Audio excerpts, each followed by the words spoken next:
Well, they're very fast. I mean, they want to play an up-tempo. They want a fast break going from defense to offense. I'm not sure they've had too many shot clock violations this year. They always tend to get shots off before that. They go very quickly. They'll come down. They want to play 5-on-5 like Army did last week, and Army had success at the end of the game, so I'm sure we're going to see that. But it's definitely a very upbeat team. Speaking of stepping in with Tucker out for the year and Lucas out, Jacob Buttermore, the guys have emerged, and I'm sure he's going to get some time anyway. But yeah. I like your thoughts on his evolving role and how and where he's better than he was last year, maybe. Yeah, well, he's always been right there. I mean, I think against Colgate last year, he finished with 3 goals in that game, in the last game of the year. And this year, he's been given more of an opportunity and producing it with the chances he's had to get on the field. So we're very happy with what he's doing right now. And how about Rafus? I know he was ill for one of the games. Yeah.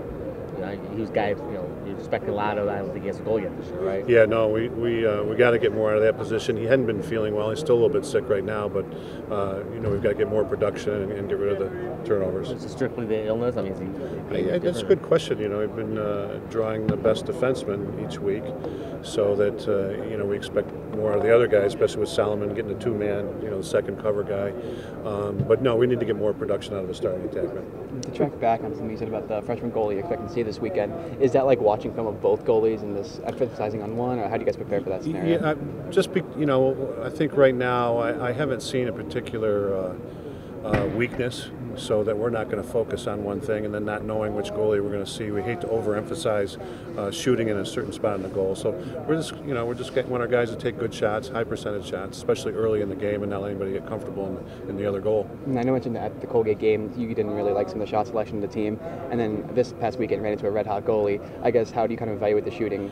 Well, we've faced 3 good goalies, and we're going to see good goalies all year long. Everybody's got a good lacrosse team nowadays. There are enough high school recruits to go around, especially goalies. When we have prospect days or camps, we've got more than enough goalies to use it because they're all looking for a home. There's so many of them.